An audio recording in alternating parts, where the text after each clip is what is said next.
बिहार में नीतीश कुमार के नेतृत्व में 15 दिन पहले गठित एनडीए सरकार के लिए आज का दिन काफी खास रहा।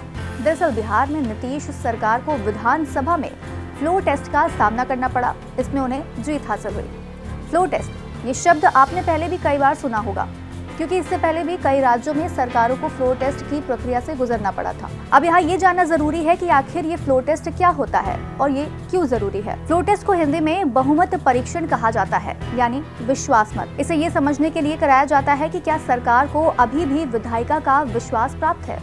इसे आप ऐसे समझिए कि फ्लोर टेस्ट एक संवैधानिक प्रणाली है, जिसके तहत राज्यपाल द्वारा मुख्यमंत्री को राज्य विधानसभा में बहुमत साबित करने के लिए कहा जाता है।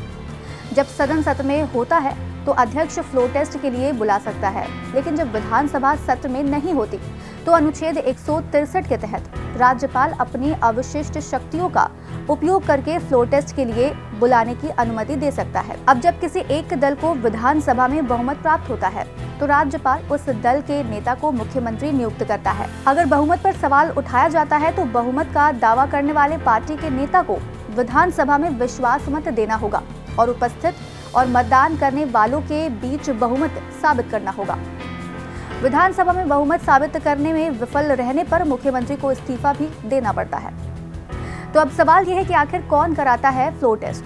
दरअसल फ्लोर टेस्ट एक पारदर्शी प्रक्रिया है, जिसमें विधायक विधानसभा में पेश होकर अपना वोट देते हैं।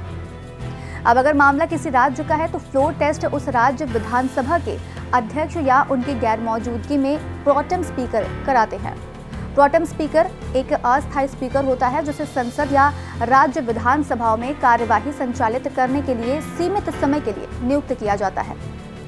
फ्लोर टेस्ट में राज्यपाल का काम केवल आदेश देना होता है।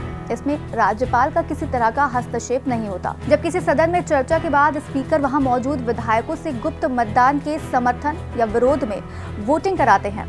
अगर विश्वास मत प्रस्ताव के समर्थन में ज्यादा विधायकों ने वोट किया तब माना जाता है कि सरकार को सदन में बहुमत हासिल है।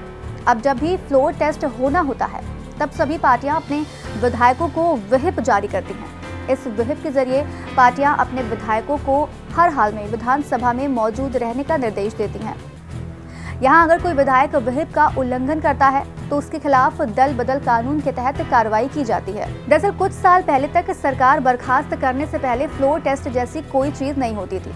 इसकी शुरुआत हुई साल 1989 में, जब कर्नाटक की बोम्मई सरकार गिरने के 5 साल बाद सुप्रीम कोर्ट ने फ्लोर टेस्ट को अनिवार्य कर दिया था।